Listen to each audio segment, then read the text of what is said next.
Welcome to Tennis Takeaways with Lisa and Duey. We are here talking about all things college tennis, junior tennis, and I'm here with my co-host Lisa Stone. My name is Duey Evans. How you doing today, Lisa? I'm good. I'm good. As our regular viewers may notice, it says Atlanta, Georgia above my picture today. I got on a plane yesterday for the first time since COVID-19 and came back to my home in Atlanta. So we have some things we got to get squared away here. Mundane things like pest control and changing the air conditioning filters and that kind of stuff. But also some work related stuff on my husband's end. So yeah, I'm here in Atlanta and happy to be with you. And it's 11 a.m. for me today instead of 8 a.m. as it is usually. I'm a little bit more awake, but not much more.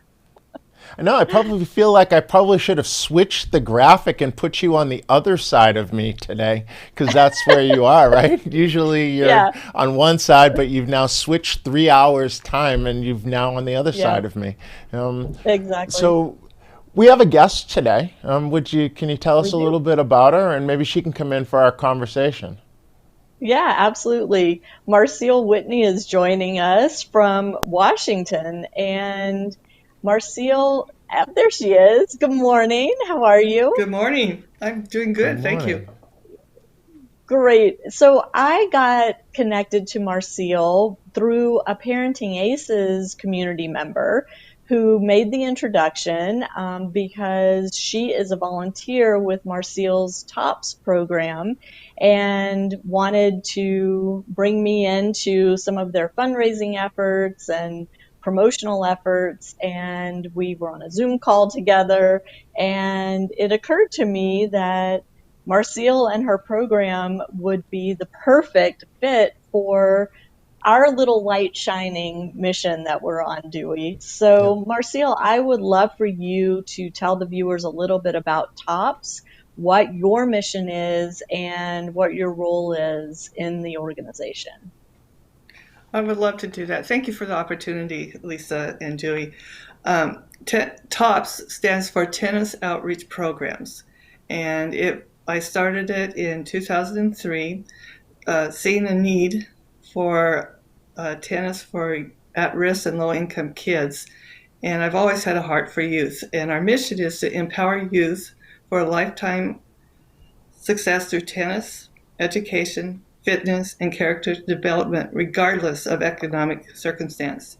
And this is a mission that we carry very true to what we do.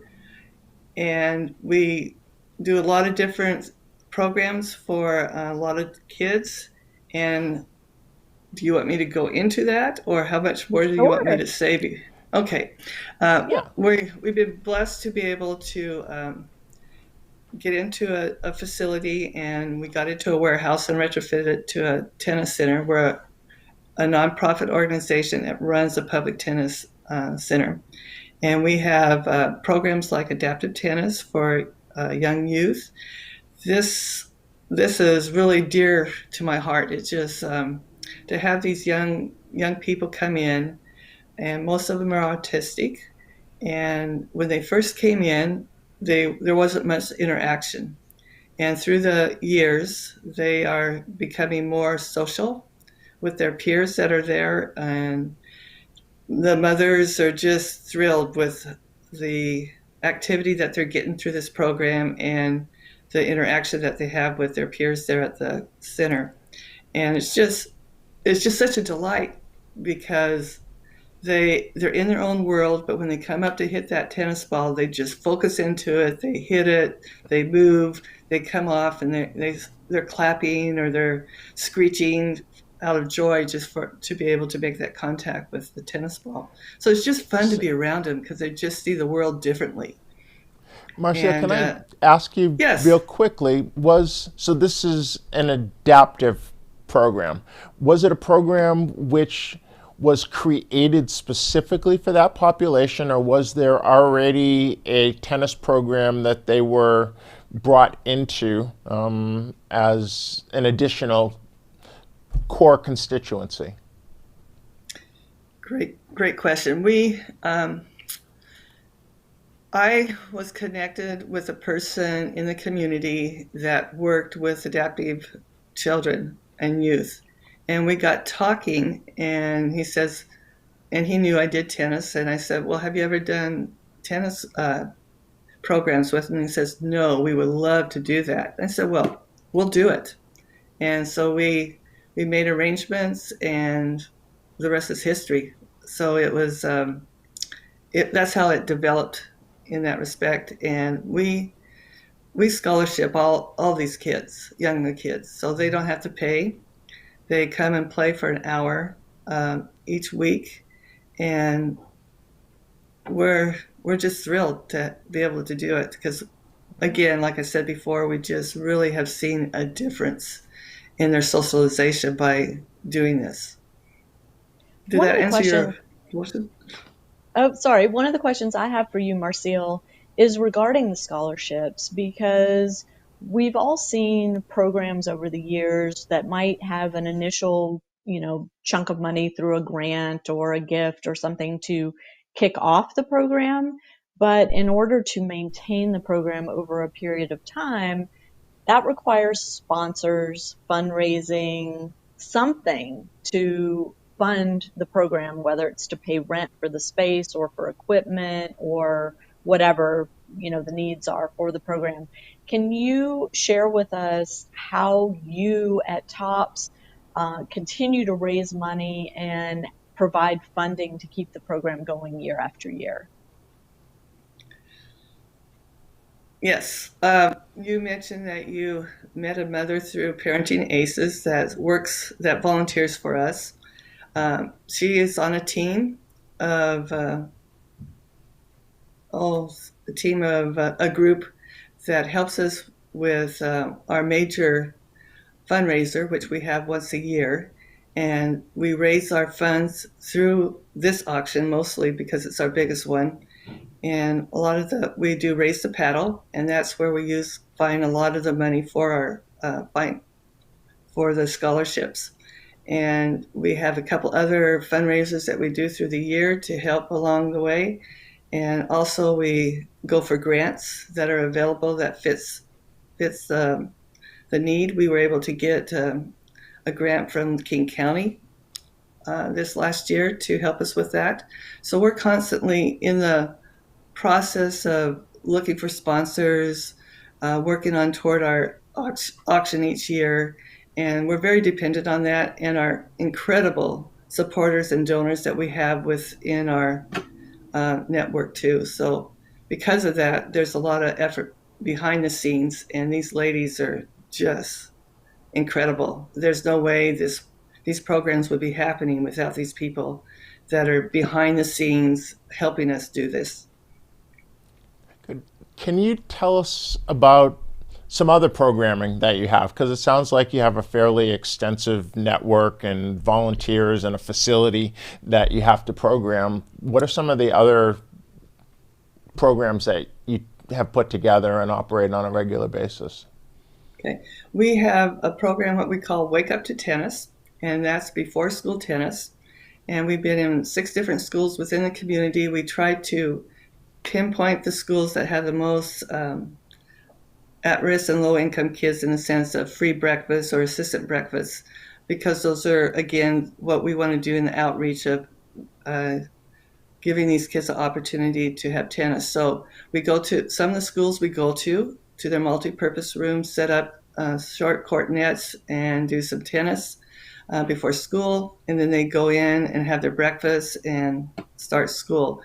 We have done research with this, and by doing this before school, it gets more of the kids to school on time. They're excited about doing tennis, so their attendance is better, their interaction with their peers are better, their grades have gone up, and their focus in class has gone up because of being able to do something that they like, and they can call it this is their own. And so that's one of the programs that we do, and we are close to another school that. Can we stop for that? Because one of the things that I think Lisa and I decided is we don't want to be a little fluff program Mm-hmm. that we're just out and glossing over things and making everything look great. And not that this is any sort of attack. It's just one of my pet peeves just came out in what you were talking about.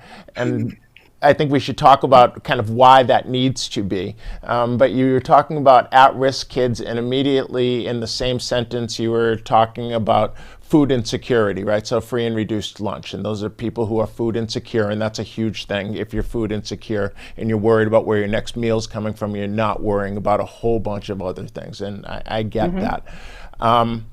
Doesn't that stigmatize those kids by talking about them as being at risk? And is that something that's necessary because you're doing a significant amount of fundraising, and therefore if that's not in the literature, people believe, well, then we're giving money to a bunch of middle class kids that can afford it anyways? Or what's the reasoning behind using that language? That's a great question. Good insight. I appreciate that. I think, to your point, that we're in a very influential area where our center is. And I had a couple meetings with some influential people years ago as I was starting this. And I had to share with them that we had pockets of low income and at-risk kids. And when I say at-risk kids, youth, I'm including everyone, because any child that's left at home alone between the hours of 4 and 7, we talked about that a little bit beforehand, they have time on their hands, and they're not supervised, so we don't know what they're going to be doing during that time. Going back to where I was, sorry about that, that we were sitting in a club. You fit right. If you ramble, you fit right in, because Lisa and I have tendencies to go off on little tangents. So it's all good. Join our world. Okay, I was sitting in a club with a couple people and talking about the program and what I want to do, and they said, "What do you mean we have low income kids in this area? We have Microsoft, we have Nintendo, we have Amazon," and I said, "And we have low income also." And so I had to educate these business people that there are communities within our community that don't have the means to be able to play tennis, to play soccer, to do sports. And so that, to answer your question, hopefully I'm getting to it, is that we do use that term to educate people that we do have those pockets of community that's in our community. I don't know if I'm using that term correctly, or don't mean to not say the right thing in that respect, but no, I'm not part of the PC police. I'm not. There is a right way or a wrong way. I just think that as long as we're not using it in a pejorative way and trying to, label those kids. Right. But Dewey, to your point, excuse me 1 second, Marceil, but to Dewey's point, sometimes in order to secure funding, there are tag words that need to be in your grant proposal or in your marketing materials to attract funding. And I think that's the reality of society today. And I think that's what you were sort of asking about, Dewey, is, do you have to use those terms in order to get the money in? But is there maybe a different language that we need to start cultivating so that we're not stigmatizing kids who are on scholarship or stigmatizing kids who are food insecure, and still able to generate the funds necessary to provide these fabulous programs for anyone who wants to participate? Because one of the things that drew us to you, Marceil, is the fact that your program's open to anybody. It's not just for at-risk kids or low-income kids or food insecure kids. It's for any child that wants to come play tennis. And especially when you look at your adaptive program, we're seeing kids, that look all kinds of different ways. They don't all look one way. And so that was what was attractive for us. But for people who are looking to create programs like this, it's important that we all understand what it takes to get the funding to get a program off the ground and then to maintain it. And it seems to me that the current situation is you have to use this kind of language in order to generate the funding, which, personally, I don't like that. It stinks. But if we all understand what the rules of the game are, we can all have a better chance of winning. And I think, at least for me, that's the goal is, anybody that wants to create a program and needs funding, let's teach them how to get the funding, and then they can use it to do the things that they want to do or need to do in their communities. Okay, so You said I'm it. gonna here's my challenge, Marceil. I'm gonna throw this one at you and see how you are on your feet. So I'm sitting, so I'm not on my feet. I am a well-heeled, philanthropic individual who is obviously someone of color, and I have children of my own or have relatives, sister, whatever, who have children who fit within the demographic, sociographic groups that you're trying to service. Yet I'm offended by your use of this term and therefore my relatives potentially falling within that, and others are going to look at them, whether they be people like me who are helping fund or whatever. How would you present your program to me knowing that I have these biases against certain terminologies? Well, I'm not first of saying all, you do right now. I'm just saying I'm throwing out a hype, and I'm not saying I'm a well-heeled philanthropic person. I'm saying if I were. Oh, rats. I was going to jump on that one. She was about to hit you up for a check, Duey. Oh, my goodness. Like I said, I was sitting. I'm not on my feet, so I don't know if I'm going to answer that adequately. I try to know my audience, number one, whom I'm talking to. And by doing that, hopefully I can know what could be their buttons. A lot of times when I come before someone, it's usually through a contact. So there is a referral. And so they give me a little more information of what they're really into and what they believe in and what they support. It's not to, so I would change some of the taglines and try to go that direction because I don't want to be offensive. I don't want to, quote, put people in boxes. But as Lisa has mentioned before, is that sometimes those taglines are what gets me the audience in the sense of what we do. I believe we do a very good job in integrating everyone. And that's what I meant by the tennis equipment. I don't say, well, that child, is on free lunch. So just, be aware. My staff doesn't know about 90% of where these kids are coming from. I'm not sure if I'm answering your question or if I'm trying to avoid No, it. that's a key. That's a key. That right. So the behind the scenes, what you're doing, raising funds is one thing, but that doesn't filter down to how the children are actually perceived because the people interacting with them aren't aware of who is, coming from which places. I think one of the things we wanted to do is to help other people who are in similar situations and maybe they have great ideas but they haven't been able to create the organization which you have, which goes out and scours the community and writes the grants. And you're in the fundraising business probably as much as the kid impacting business, and so you recognize sometimes the grants come to you as, oh, there's one that's available but the deadline is Tuesday, right? And so there need to have some level of boilerplate information available that somebody can put something together quickly. But if you don't operate in that world at all, then that's a tough thing to come by.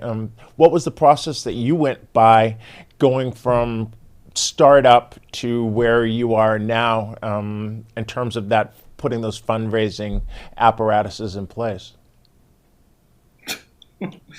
Oh, we're still working at it, I tell you. Um, COVID-19's kind of thrown a wrench into it too this year, oh, because your huge, auction's huge. your big fundraiser, and now you guys are having to take that online. Yeah. Well, for someone that's starting it, I got into this without knowing what it was going to take. I just had a passion, had a desire to give back, and tennis happened to be my vehicle because I was all around athlete. Saw Billie Jean King on TV when I was in the 7th grade and says that's what I want to do. I want to play tennis, and from there it has morphed into where I am today. Um, I lost my train of thought, and it was a good one. So maybe I can come back and get. So anyway, really, I sat down with people that I thought, number one, that liked me, um, and shared my dream. And by sharing my dream and my passion, because when I start talking about the kids, I get a little overboard in my passion, and they said they see that. And so, well, I want to be a part of this. And so the key thing is finding like-minded people that believe, number one, they have to believe in the leader. And sometimes I don't feel like that leader, but I've been very blessed and honored to have been surrounded by incredible people with incredible talent and that believed in what I was doing. And it's not about me, it's really about what we could do to service the kids. And so surround yourself with the right people, sit down and think, okay, what kind of talent do I need to help me get to where I want to be? And so that was my first start.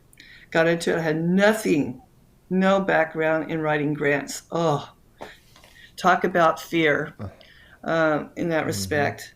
And so through the years, I've learned. I've written, several grants and maybe got 3 of them out of them. But each time it was very timely when we got them. Would love to find a grant writer to help us through that process to find more funds in that respect. But it's just, if you don't have the passion, it's going to be awfully hard to do what you want to do, from my point of view, because there's a lot of hurdles, and sometimes you get pretty tired and wondering if you can jump that next hurdle to continue to accomplish. And one of the hurdles is the COVID virus. This has been one of our hugest hurdles. And keeping the passion going, keeping people still interested. Yes, we're still here. Yes, we still want to serve you. There's a lot of decisions being made about it. People are not ready to do that. Some are, in the sense of coming out.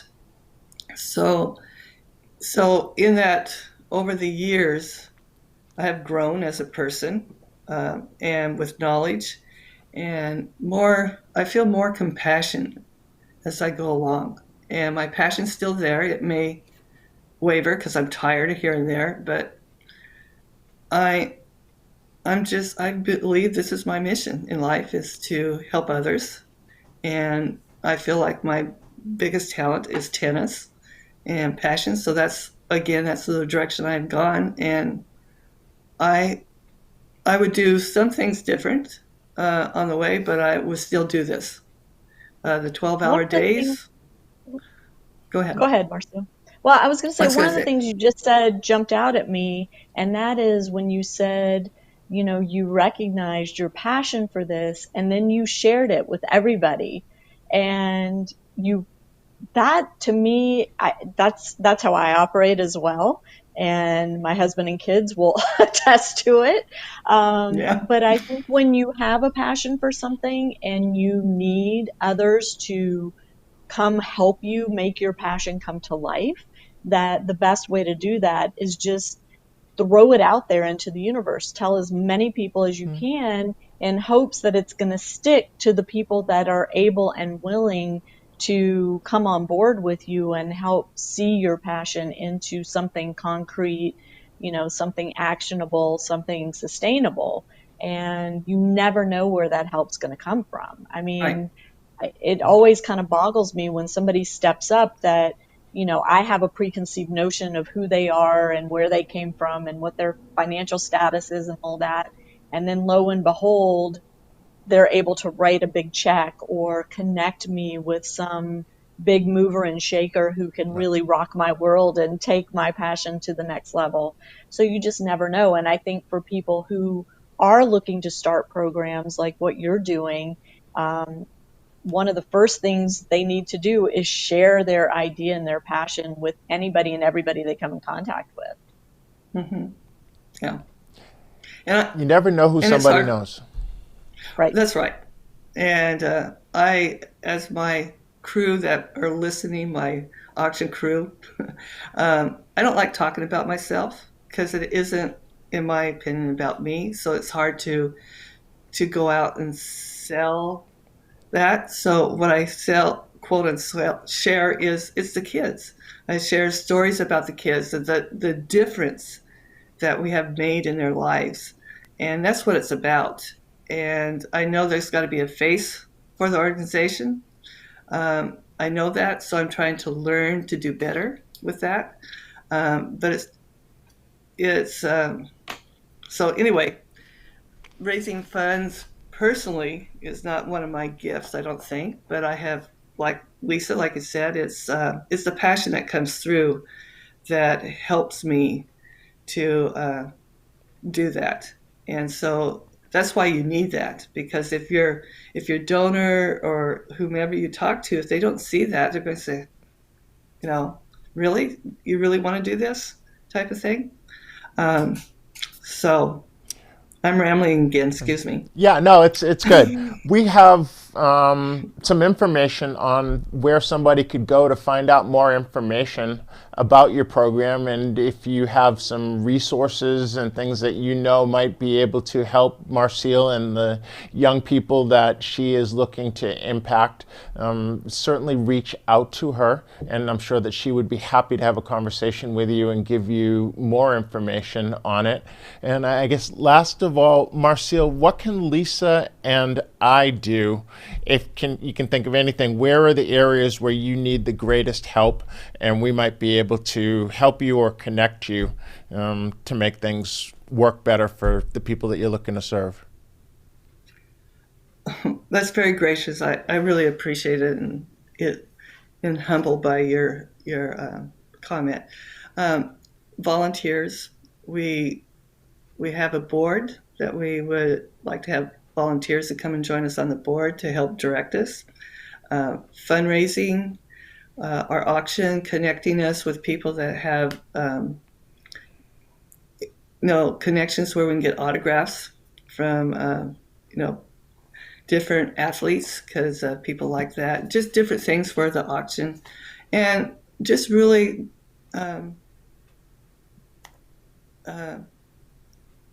financial is always, a donation is always key to us, and we're very, very honored and blessed when people do share that with us. So with the COVID, like every other business, we're all in this situation where we're behind on our bills.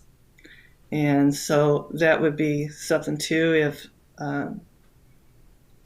to bring in some income for that to help us catch up on our lease and different things. But we will move on. We will do this because there's a lot of people out there that needs our help, and it'll happen. I don't know how, but it'll happen.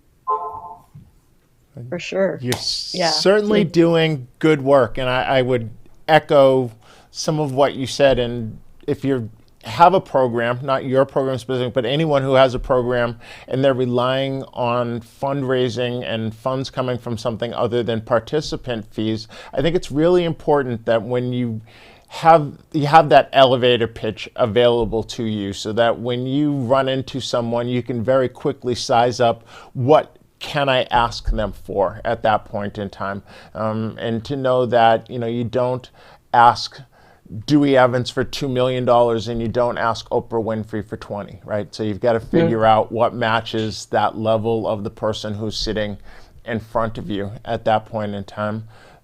Lisa, your final thoughts? I just want to say thank you to Marceil. I also want to just put out there that she didn't say this directly, so I will. If anyone watching has a connection to a professional tennis player or other professional athlete who would be willing to donate an autograph or a piece of equipment, possibly autographed, or they're doing things like auctioning off birthday greetings from professional athletes, where the athlete just does like a video that they email to the person on their birthday or whatever. It's simple, simple, simple. I've been trying to connect them with some people, but understanding as well that, especially in the tennis world, the tennis players are struggling right now too, because they don't have tournaments to go play and earn money. So it's a tough time for them as well. But any connections you have, please share with Marceil, and let's help them raise the money they need to keep Tops going for another year, 5 years, 10 years, 20 years, however long.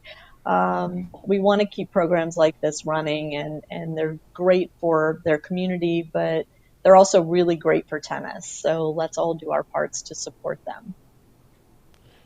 Great program. I get glad I get to find out much more than I did by just perusing the website. So it was great talking to you and feeling the passion come through the screen. And you're right, when you start talking about the kids, it's obvious that that's where your heart is. That is your deal, and it's tough for it not to be contagious. So hopefully this helped a little bit, and anything that I can do personally to help you get the word out, that I'm more than about it. So thank you, Dewey. And I appreciate your questions. They're very thought-provoking, and I will take those and think about even deeper. So I appreciate that. Yeah, thank you. I was not meaning to attack at all. They're just questions which burn within me, and I hope that I can come up with answers by asking really smart people like you how you would respond to it. So thank you. Well, I didn't feel attacked at all. I just really appreciate the insights, and so thank you. And thank you, Lisa, for the opportunity. Thank you. Yeah, Marceil, I'm so glad we were able to make this work. Sorry it's a little early in the morning on your side of the country, but you look beautiful. Yes. So thanks for joining us. Thank you. Thank you so much again. Well, there we go. Another week in the books, Lisa. We've talked to a great program. I know that we're looking for others. That we can talk to and learn more, grow ourselves, and to help grow those programs so that everybody's doing a better job of reaching really great people. Enjoy Hotlanta. Things are interesting there, to say the least, at the moment. Enjoy your week, and when are you getting back on a plane? Never? Not till July 3rd. July 3rd, I fly back to SoCal. So next week's show will be from Atlanta again, and then after that, I'll be back on the West Coast. So good. Again, here's a real quick graphic that shows where you can reach Marceil and her program for more information, or to reach out to lend a helping hand. And we will be back next week. Same bat time, same bat channel.